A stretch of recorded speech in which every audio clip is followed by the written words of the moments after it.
Robinson. Yeah, Edward G. Robinson. Man, they asked him, they said, you would sell your own mama out, wouldn't you? He said, if it pleased Pharaoh, I would. That's a bootleg. That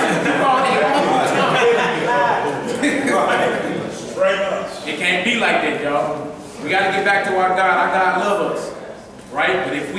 But we got to come back to Him under His conditions and terms. That's right. Not under what you feel like doing. That's too harsh, God. I don't like that. It cannot be like that. All right? All right, now, let's go on over here. We're going to show some flashes. Some flashes of the Lord dealing with His people in the past. And showing you some things that's coming. Let's go over to 2 Samuel real quick. Let's get to David. And then we're going to get some prophecies too about us being redeemed. And showing you the state of us once we took on the adoption. Once our bodies are redeemed. Once we have these spiritual powers. 2 Samuel 17 chapter, y'all. Let me write this down. 2 Samuel 17. And y'all, this is not somebody say, you know, hate speech or whatever. It's the truth. That's right. Today the truth is labeled hate speech. Y'all know if you reading the Bible, it's true about it. If you were reading the Bible on the streets, and a lot of us go out into the streets and do it all the time. Yes, we do. But if you were reading the Bible on the streets, right, and somebody that's a sodomite, a homosexual walk by, and you're reading Leviticus the 20th chapter about if a man lie with man, he's worthy of death. If they get offended, they can call the police on you and you can be charged with a hate crime. True about that. And I ain't scared to tell you shut up and don't say that. I ain't never say that. Never hold your peace. I'm saying, since when is the truth labeled hate speech? You want to hear the truth today, you want to hear what's convenient for you. That's right. Oh yeah, it's okay. Tell us soothing things. Yeah, soothing things. You know, it's okay. You can go ahead, you know, Larry and Leroy, y'all couple. Oh, it's okay, sister, go marry your dog. It's cool. Man.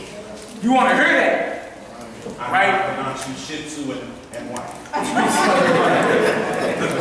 Hey boy, you know, that one for like $400. Right. That little Shih Tzu. Alright, let's get into it. Let's get into it. 2 Samuel 17 chapter, I believe.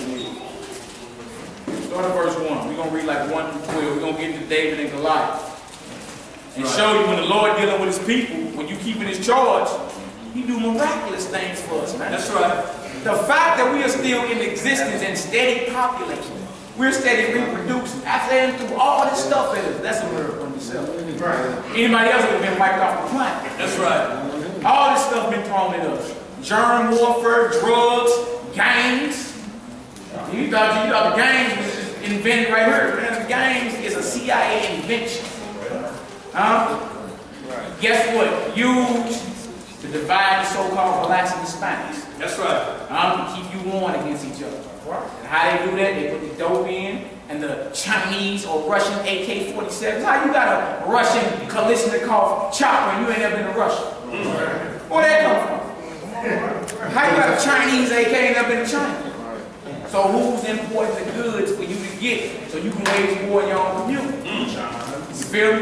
You know, it's simple. If a people are oppressed and you give them something or a way to make them some money, right? They're going to do whatever they got to do to keep making that money. Even kill their own. That's simple. A test, an experiment been around on us. That's right. That's what it is. It's an experiment. That's why we raising projects. It's all an experiment. You've been studied down to the letter. Why you think it's a Popeye's chicken and Lee's chicken in every corner? They know Negroes love chicken. Love chicken. That's right. More soothing when you eat. Right. That's real. You want to sell something? Put a blackface on. They call it wicked chicken. Yeah. Wicked chicken. Church keep you on the call. My bad, y'all. That's 1 Samuel 17. First Samuel. You only want to leave what? You ate chicken 2 weeks ago. I seen it. Right. Alright, let's get into this. Yeah, 1 Samuel 17. We're going to read this chapter about David and Goliath. We're going to read this whole chapter. Let's read this whole chapter. Let's get into some of our history. And believe it or not, y'all, these heathens been on who you That's right. They know. They know who you are. And that's why the propaganda is there was always something spun on the Bible, right? Like white man's book and King James was gay. That would naturally keep you away from it, Yeah. right? And we got the history on that too. Oh, that's a lie. But anyway, that would naturally keep you away from it. Because why would I read something that Elton John wrote? Elton John's a white homosexual. I don't even agree, or you know what I'm saying? Got nothing to do with him. So why would I read anything he put out? So they knew that. You know what I'm saying? A lot of that was spun by the Negroes of Islam too, not the nation of Islam. The Negroes of Islam. In order for you to be a nation, your father had to be named Islam. There ain't no such man ever that walked the earth named Islam. So those are the Negroes of Islam. That's what it was. They the main one that started splitting that lie. You feel me? King James was a white homosexual. We got all the history on that. Oh, that's a lie. Right. Deeply rooted in the slave trade early on. Let's get into this, bro. 1 Samuel 17 chapter. 1 Samuel chapter 17, verse 1. Because once you realize this is who you are, you can link back into this power right here. That's right. That was back in David, back in Judah, back in Abraham. That Christ was praying to. You feel me? You can tap back into that power right there, that source. So the whole thing is keep them away from the book. That's right. Right? Even after Nat Turner rose up, y'all look up Henry Barry. Henry Barry. He gave a speech after the Nat Turner insurrection. Nat Turner was a rogue, found out what it was back in the early 1800s. The son of a preacher, was living in Jerusalem, Virginia, read the scriptures about Jerusalem, and had an epiphany. And went on a slave revolt. And they couldn't even catch him. He turned himself in, and they skinned that brother alive and made wallets out of him. And made it a crime to ever name your child Nathaniel Turner. Yeah. So after he rose up, Henry Barry was some type of senator in the United States, right? And he gave a speech. Y'all need to Google that speech. He writing his speech say we must by every means possible keep them from that light that is naturally in them. That's right. By every means possible.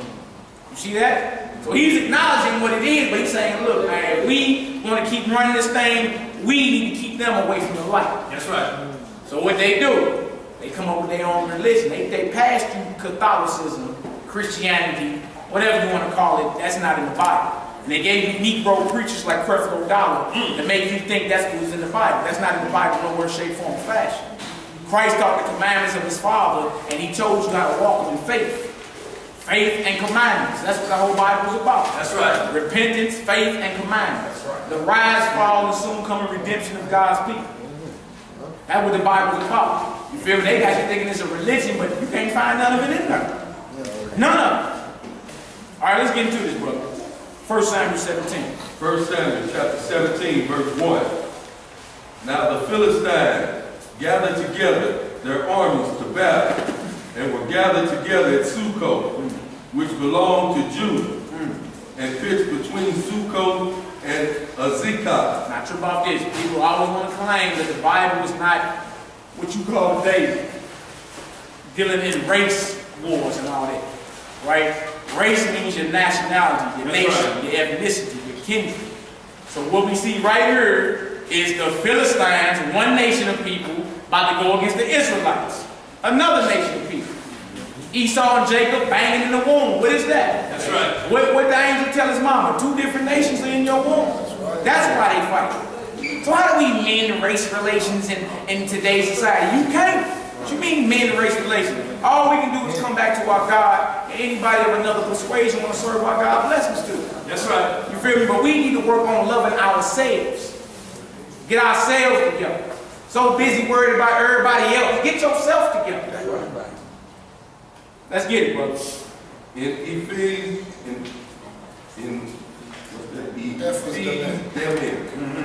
and Saul and the men of Israel were gathered together and pitched by the valley of Elah, and set the battle in array against the Philistines.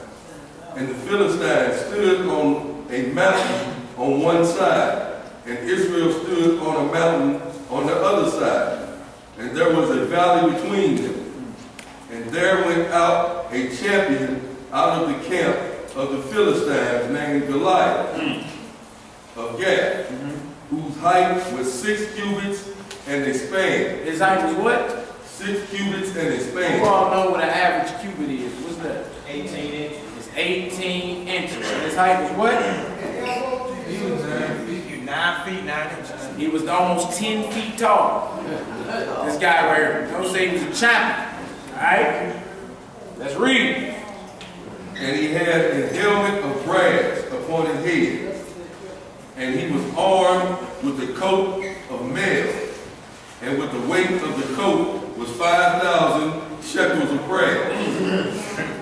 And he had greaves of brass upon his legs, and a target of brass between his shoulders. That's like 500 pounds, too.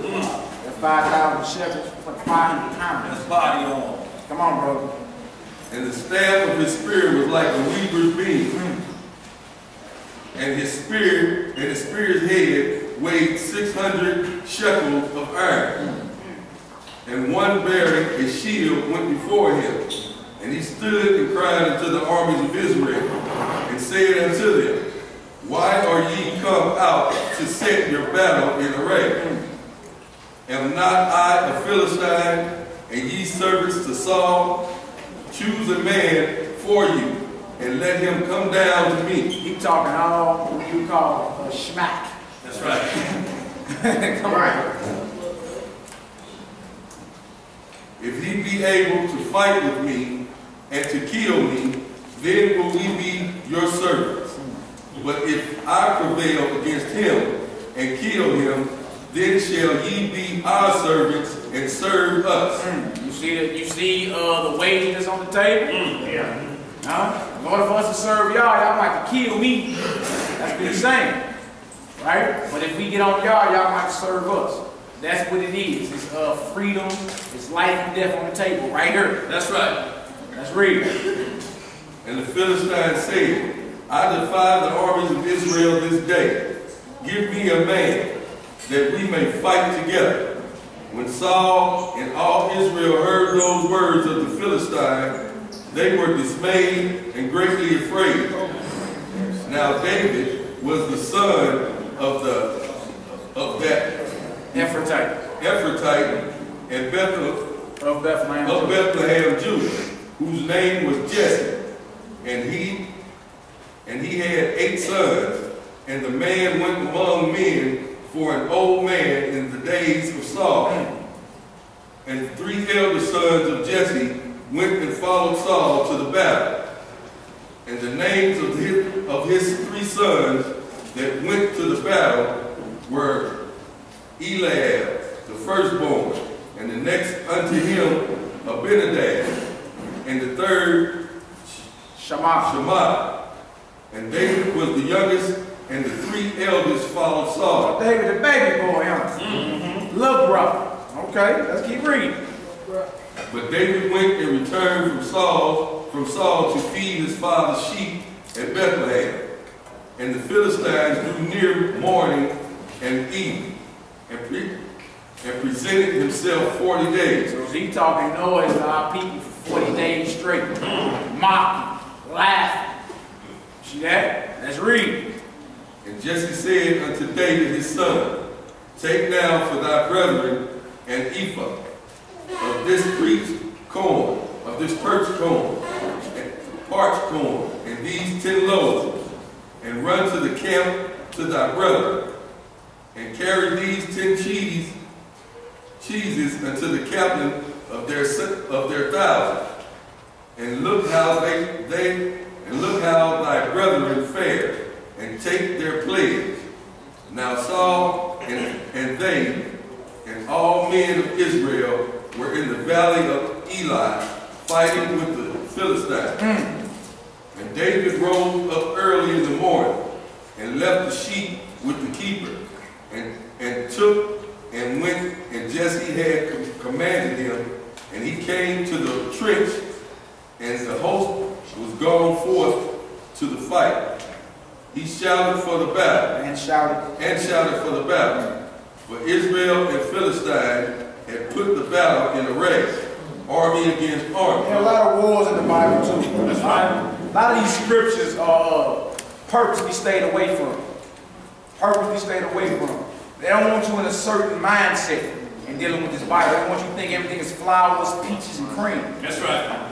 Meanwhile, you're at war and we get gunned down in the streets. And you want to march. But in the Bible, whenever it was marching time, it was war time. It was war time. That's not historical, y'all. You don't go ask your oppressor for nothing. Like, you can't ask him for equality. Like, that ain't never been. That's right. If one nation is ruling, the other nations are underneath. It's always been like this. That's how it is. Like you say, no justice, no peace. You know, we need to be equal. Not as long as you are under their dominion, it won't be equal. It'll never be that. Get that out your mind thinking, you know, that ain't fair. See, he racist. Are you surprised that Donald Sterling or some of these police because they don't like black folks? What you surprised for? And the media market you as less than human. Yeah, what are you mad for? Your chicks don't have no clothes on. Your dudes got their pants hanging down. Yeah. Wearing skirts. They doing all kinds of weird stuff. And you expect respect from them. It don't make sense. That's deep as a suffering. That's right. That's all it is. Come on, bro. Let's keep reading. And David left his carriage in the hand of the keeper of the carriage, and ran into the army, and came and saluted his brethren. And as he talked with them, behold, there came up a champion, the Philistine, The champion. the Philistine of Gath, Goliath by name, out of the armies of the Philistines, and spake according to the same words, and David heard them. And all the men of Israel, when they saw the man, fled from him, and were sore afraid. So everybody else didn't even have faith. You feel me? Got scared. But see, you know the scripture, the Lord ain't gave us a spirit of fear. That's right. Even David's older brothers got scared. Let's read. And the men of Israel said, have ye seen this man that is come up? Surely to defy Israel is he come up. And it shall be that the man who killeth him, the king will enrich him with the great riches, and will give him his daughter, and make his father's house free in See Israel. the ways on the table? You kill the lives, you get all that right there. Everybody's scared of the lives, though. All you gotta do is fight John Coffey. That's it. That's it. Right. Work it out. Right. Come on, brother. Let's read. And David spake to the men that stood by him, saying, what shall be done to the man that killeth this See Philistine? what David asked him? I'm like, what's going to happen to whoever dropped the cat right here, man? This is crazy. He talking all. You not hear him? Right. What's this doing? Come on, brother. And taketh away the reproach from Israel. Flat out. For who is the uncircumcised Philistine? For who is this uncircumcised Philistine? Right? Yes, like, it's almost like, who is this? Who is this? Yeah. So he's asking the question, like, do y'all hear them talking like this? Right? Do you hear what he's saying? Who is this uncircumcised heathen talking all this and y'all scared? Right. And we are showing our flashes of the Lord dealing with his people. You know what I'm saying? Because that's what it's going to be in its totality when we're redeemed and we get our spiritual bodies. We're going to be displaying powers the world ain't never seen before. So in times in our history, on righteous forefathers, you see flashes of it. Feel me? The Lord shows us glimpses of it, piece by piece. All right, let's read, brother. That he should defy the armies of the living God. And the people answered him after this manner, saying, so shall it be done to the man that killeth him. And Eliab, his eldest brother, heard when he spake unto the men. And Eliab's anger was kindled against David. And he said, why camest thou down hither? In other words, what the hell you doing here? That's right. That's his older brother. I remember David's the little boy. Right? What is you doing here? Let's read. And with whom hast thou left those few sheep in the wilderness? I know thy pride and thy naughtiness of thine heart. For thou art come down that thou might see the battle. You was here just to watch. Right. That was Big Bro saying to David. You just here to watch. Let's read. You ain't gonna get down. And David said, what have I done? Is there no cause? Is there not a cause? For he turned from him toward another. And he turned from him toward another, and spake after the same manner. And the people answered him again after the former manner. And when the words were heard which David spake, they rehearsed them before Saul, and he sent for him. Saul said, who? He said, what? Let me go ahead and send for him. Let's read. And David said to Saul, let no man's heart fail because of him. See what David saying to the king? Don't let nobody be scared of this uncircumcised heathen. That's right. Come on. Thy servant will go and fight with the Philistines. And Saul said to David, thou art not able to go against this Philistine to fight with him. For thou art but a youth, but he a man, and he a man of war from his youth. Like, man, you a little boy, you ain't gonna be able to fight with him. Right? You a little boy. Probably was a teenager, 14, 15 years old. Yes, sir. Something like that. Let's read. And David said unto Saul, thy servant kept his father's sheep. And there came a lion and a bear, and took a lamb out of the flock. And I went after him, and smote him, and delivered it out of his mouth. And when he arose against me, I caught him by his beard, and smote him, and slew him. They was like, look, man, I done fought lions and birds. What you talking about? Old boy dropping today. Let's read. Thy servant slew both the lion and the bear. And this uncircumcised Philistine shall be as one of them. Now, you see how he talking? He's not talking like he unsure. He ain't talking like he's scared. Or he doubting. He talking like he gonna know there's a God in Israel today. Right? I'm not about to sit up and just listen to this heathen and talk bad about my God or my people. He gonna know by the end of the day, there's a God in Israel. That's right. There's a power in Israel. Let's read. Seeing he has defiled the armies of the living God. David said, moreover, the Lord that delivered me out of the paw of the lion and out of the paw of the bear, he will deliver me out of the hand of this Philistine. And Saul said unto David, go, and the Lord be with you. David went to war not doubting, but in full assurance of faith. That's right. Right? That's how you got to be in any of your battles, whether they be spiritual or physical. Feel me? Like I said, we battle somebody with another doctrine, like spiritual, right? What's on the table is whose God is real. That's right. Right? If we go into war spiritually, it can't be no doubt in our minds. Like we gotta approach the battle as battle already won. That's how David approached dealing with Goliath. Battle already won. All I gotta do is go through it in faith and it's done. Right? Faith is very important. The bigger the faith, the bigger the miracles. Let's read. And Saul armed David with his armor, and he put a helmet of brass upon his head. Also he armed him with the coat of mail. Right. And David girded his sword upon his armor, and he essayed to go, for he had not proved it. See, David, like, look, that's your armor.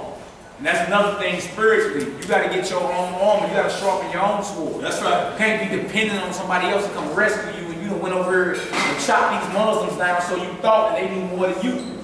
Right? So now you're calling for somebody else's armor. Right? You see what I'm saying? You got to become one with your sword, which is this Bible right here. You got to become one with it. Every warrior in every doctrine is highly disciplined and highly trained. Trip off a samurai ninja, or samurai warrior, or a ninja. When he pulled that sword, he know exactly where it's going and how it's going to cut. Right. You see what I'm saying? So Saul tried to give David his armor, and David was like, look, that's yours. I can't fight with your armor. I got to fight with mine. See that? Same thing. You got to fight with your armor. Let's read, David said unto Saul, I cannot go with thee, for I have not proved them. And David put them off. And he took his staff in his hand, and chose him 5 smooth stones out of the brook, and put them in the shepherd's bag which he had, even in the scrip. And his sling was in his hand, and he drew near the Philistine. And the Philistine came on and drew near unto David. And the man that bare the shield went before him. And when the Philistine looked about and saw David, he disdained him. He disdained him, like he basically started mocking him. Like out of everybody in Israel, y'all seen this little chump? Right. Out there? Half pint. Come on. Half pint. Come on, brother. For he is but a youth, a ruddy, And ruddy. and of fair countenance. Yeah, say pretty boy. The Rudy. Little mahogany brown, you know. Right. Pretty ain't ready for war. So he's judging the outer cup, dealing with David. Let's read. And the Philistine said unto David, Am I a dog that thou comest to me with staves? And the Philistine cursed David by his God. And the Philistine said to David, Come to me, and I will give thy flesh unto the fowls of the air, and to the beasts of the field. He talking more. I'm going to kill you and give your flesh over to these fowls of the earth and beasts of the field. Talking noise. Now this, if David wasn't fully assured in faith, he'd start trembling. That's right. Doubt. Let's read. Then David said to the Philistine, Thou comest to me with a sword, and with a spear, and with a shield. But I come to thee in the name of the Lord of hosts. See that? I come to you in the name of the Lord of hosts. Hosts mean armies. The Lord has armies in the heavens that will fight your battles for you if you keep in his charge, right? And you keeping his charge in faith. So he's like, look, you got all your weapons, but I come to you in the name of the Lord of hosts. Let's read. The God of the armies of Israel, whom thou hast defied, this day will the Lord deliver thee unto mine hand, and I will smite thee. I will kill you. Come on. And take thine head from thee. And I'm going to cut your head off. That's in the Bible? That's in the Bible. Yeah, the Lord fight for ease. You see that? This is how David got him a name amongst Israel. See that? The Lord had already anointed him king back a chapter earlier. So he had already been anointed by the prophet Samuel as future king of Israel. Already. So he already knew in his mind, look, this dude coming down today, I'm going to drop him, I'm going to drop you and cut your head off. That's right. Why is you coming against the God of Israel? Let's read. And I will give the carcass of the host of the Philistines this day unto the fowls of the earth. He said, then the rest of your army, I'm going to give to the fowls of the earth. Let's read, brother. And to the wild beasts of the earth, that all the earth may know that there is a God in Israel. See, that's the purpose of it. That's why Goliath had to drop. That's right. Because he was puffed up, proud. He started cursing David by his gods. And he said that the whole earth may know there is a God in Israel. Right? We need to get back to that. We need to get back to serving our God so he will fight for us. That way they all know it's the Most High that was Jacob. Right? But as long as we on the other side, still unsure, you know what I'm saying, still holding on to your oppressor, you really quite not sure. Yeah, it's cool to read the Bible on Saturday, but I really ain't, like I'm really not in, I'm fence strapping. You feel me? The Lord is not going to fight for you. You got to be fully persuaded of what this thing is about. Oh, okay. Go ahead and say something. If any women need some scarves or something, cover your heads up here. Yeah, the scarf is found in, or the head cover is found in 1 Corinthians, the 11th chapter. We try to do everything according to as written in the Bible. When praying and prophesying, women ought to have their heads covered, and men ought to have their heads uncovered. When praying or prophesying. All right, let's read, brother. It's all good. Let's finish. And all this assembly shall know that the Lord saveth not the sword and spear. See that? The Lord don't save it with our guns. That's right. With all our little weapons. That ain't what it is. The Most High is the most powerful force in existence. So he don't need your little AKs and your little slingshots and your bullets. That's right. And your grenades. All right, let's read, brother.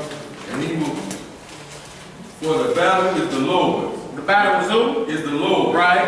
And he will give you unto your hand. To our hands. You see that? So David talking as if he know the future outcome of what's going to happen. That's right. In faith, he stepped and fought the battle for Israel, and the Lord worked wondrous miracles for him.